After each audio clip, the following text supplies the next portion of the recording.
All right. Thank you, Alice, for taking some time out of your day to answer some of these questions here for the hiring manager. And first question I have for you is if you could just introduce yourself and tell me what your most current position is. Okay, well, my name is Alice O'Sullivan, and I am currently account executive, but it's actually more business development with a company called Flashpoint Labs. What they do is I like to call them campaigns. They do campaigns for other organizations who need marketing strategies or sales strategies on a new revenue stream, so to speak, that they're not quite sure will work. So they just have us test it out for them, so to speak. And so I've been on two campaigns with Flashpoint since I started.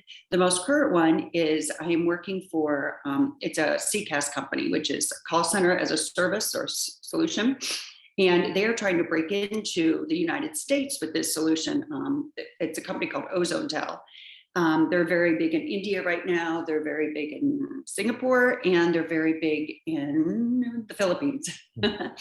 And so they're trying to break into the US. And then prior to that, I worked on the MBS campaign, and they were using us to try and break into, they sell these cylinders that go into buildings primarily in California. It's just one of the things they sell. Primarily in California, but they wanted to try to break into the the K-12 and the higher ed market in California. So they used us to just, start giving them a footprint in California, so to speak. And so those are my two most recent campaigns, so to speak, with Flashpoint Labs. Gotcha. Perfect. And then leads into my next question. What has you looking to make a career move potentially at this time? Okay. Well, there's a couple of reasons. First of all, I'm looking for more, instead of working on constant changing campaigns, I'd like to work for, one family, one company, and then you kind of build and grow with that organization or company. Also, I think on the current campaign I'm on, I think I'm being underutilized. If I'm not I don't know if a lot of people are familiar with call center solutions, but K-12 and higher ed don't have a lot of call centers. And so call centers need a call center solution, but it's just, I'm looking for a change. I think I want to be challenged more, and just really, idle hands are the devil's work.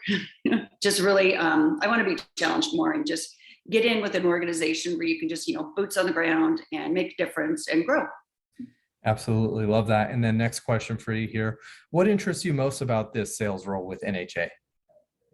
I was going through the website, and it sounds like a very like a sturdy. What I was able to glean from the website. I think we're all this way since COVID hit, where you have to look at the company culture a little more, especially since we're all remote and sometimes you feel like an island or something like that. So the company culture did speak to me from what I could get from the website.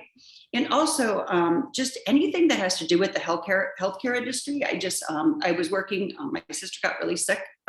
So for 7 months, I was taking care of her. And just anything with healthcare, anything that you can get them certified, get them trained, get them help. They are just overworked, underpaid.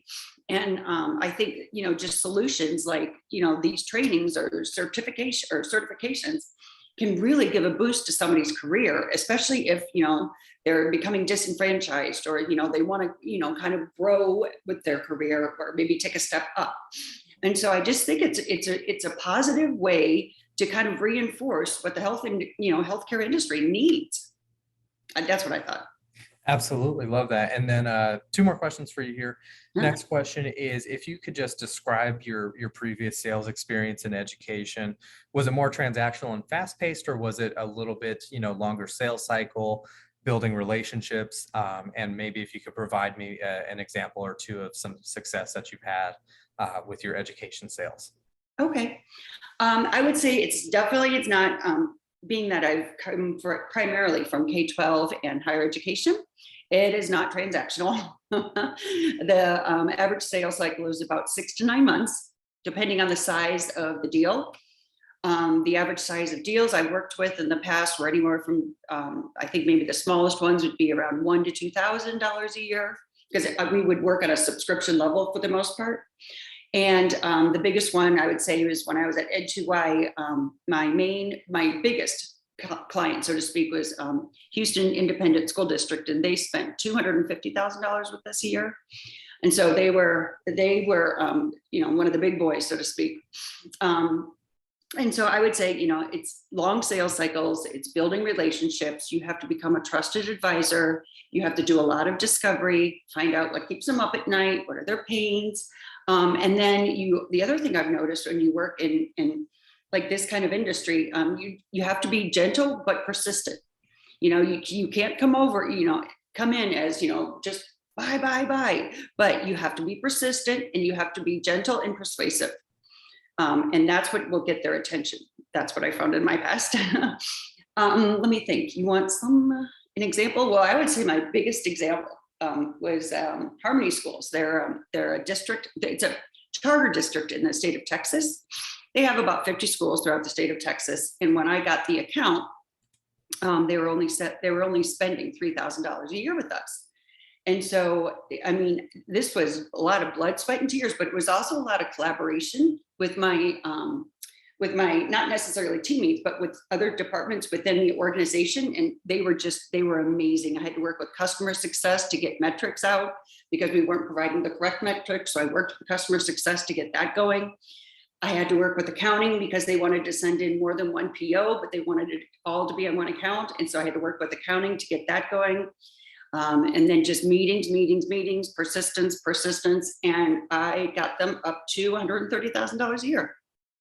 Absolutely awesome. And then kind of a follow-up to the same question. Were these commission roles and were you responsible for quotas in these positions?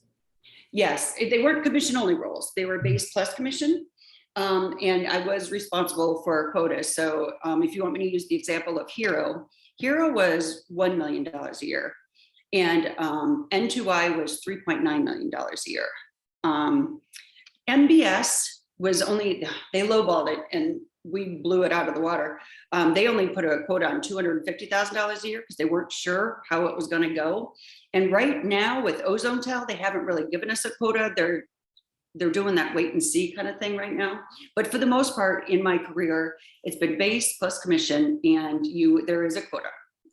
Perfect. And then last question I have for you here, Alice, just wanted to see, are you comfortable hunting for new clients in new territories? Is this something that you have a lot of confidence in and some experience with? Yes, in pretty much every role I've ever had, there is some aspect of hunting. I have done full life cycle sales, which means, I hunt, I get them, I manage them, I upsell them, I just, from start to finish. Predominantly in the MBS and the Ozone Tel campaigns that I'm on, that's all hunting because they're trying to break into brand new markets. So that is complete hunting. But for the most part, throughout my career, even if you want to call it an account manager or an account executive, and there is some managing and upselling involved, there's always hunting there's always hunting that needs to be done, whether you're using resources or referrals or, anything like that, or, if you're getting warm leads from marketing, anything like that, but you still have to go out there and bring in new business. You can't just, ride on your laurels and just go, I'm just going to ride this one out. You always got to be hungry. Absolutely. Love that. Well, that is all I had for you, Alice. Thank you for taking some time to answer these. Okay.